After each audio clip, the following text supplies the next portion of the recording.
ஈரானிய கொள்ளையர்கள் என்பவர்கள் இந்தியாவிலுள்ள பெருநகரங்களில் வழிப்பறி, சங்கிலி பறிப்பு, கொள்ளை போன்ற குற்றச்செயல்களில் ஈடுபடும் கும்பலை குறிக்கிறது. இவர்கள் ஈரானை பூர்வீகமாக கொண்டவர்கள் என்பதால் காவல்துறை இவர்களை ஈரானிய கொள்ளையர்கள் என்று குறிப்பிடுகிறது.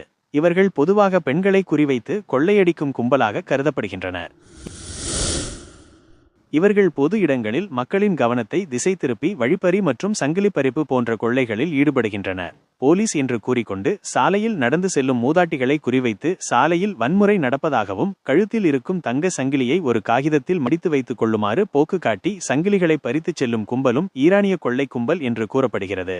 இவர்கள் கொள்ளையடித்த பொருட்களை விரைவாக கடத்திச் செல்ல இருசக்கர வாகனங்களை பயன்படுத்துகின்றனர். சென்னையில் அடுத்தடுத்து 7 இடங்களில் செயின் பறிப்பில் ஈடுபட்ட ஈரானி கொள்ளையர்களை போலீசார் கைது செய்துள்ளனர். விமான நிலையத்தில் கைதான 2 பேரை செயின் பறித்த இடங்களுக்கு அழைத்துச் சென்று போலீசார் விசாரணை நடத்தியுள்ளனர். அதில் ஜாபர் என்பவர் மறைத்து வைத்திருந்த துப்பாக்கியை எடுத்து காவலர்களை சுட முயன்றதால் தற்காப்புக்காக காவலர்கள் துப்பாக்கிச் சூடு நடத்தியதில் ஜாபர் உயிரிழந்தார். ஒவ்வொரு குற்றத்திற்கு பின்னரும் இந்த கொள்ளையர்கள் உடைகளை மட்டுமே மாற்றி காலணியை மாற்றவில்லை.